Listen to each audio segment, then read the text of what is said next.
ইলিশ ভর্তি গভীর সমুদ্রে ডুবলো ভাই ভাই ট্রলার। উদ্ধার 13 মৎস্যজীবী। রথের দিনে রায়দিঘি থেকে গভীর সমুদ্রে মাছ ধরতে রওনা দিয়েছিল ভাই ভাই নামক একটি ট্রলার। ট্রলারটিতে ছিলেন মোট 13 জন মৎস্যজীবী। 8 দিন ধরে মাছ ধরে ফেরার পথে গভীর সমুদ্রে আচমকা বিপর্যয় ঘটে।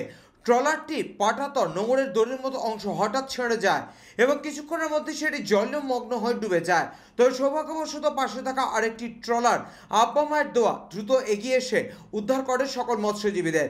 13 জনের সবাই সুস্থ রয়েছেন বলে জানা গেছে। তবে ভাই ভাই ট্রলারটি সমুদ্রে সম্পূর্ণভাবে ডুবে যায় এবং এখনও উদ্ধার করা যায়নি। এই ঘটনা এলাকায় চাঞ্চল্য ছড়িয়েছে।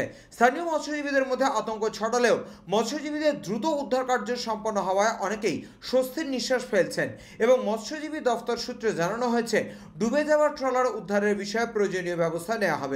ভাই ভাই বলে একটা যে ট্রলার আছে, ট্রলি, নাসির দা ওর মালিক, বোটটা ফিশিংয়ে যায়। এটা ফার্স্ট ট্রিপ হয়। ফুল তেল চালান বরফ লোড নিয়ে বোটটা বঙ্গোপসাগরে ফিশিং করছিল।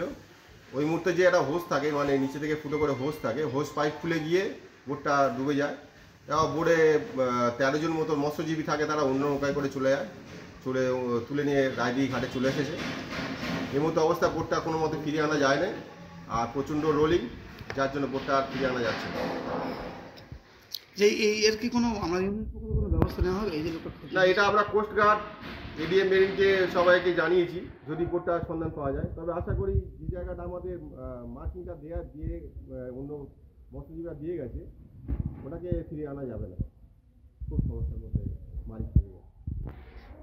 প্রশাসন থেকে সহযোগিতা করবে? প্রশাসনকে জানিয়েছি, কিন্তু এটা নেভি কোস্টগার্ড পারবে। কিন্তু বোটটা একটা খাড়ি বলে অঞ্চলটা খাড়ি আছে, খাড়িতে গেছে, ওটা পাওয়া যাবে। 13 জন মৎস্যজীবী সকলে সুস্থ আছে, সবাই রায়দিঘির ঘাটে বর্তমানে চলে এসেছে। তারা বলেছে। আপনার নাম পরিচয়? Alok Haldar, Raidighi fisherman owners welfare association president. Thank you.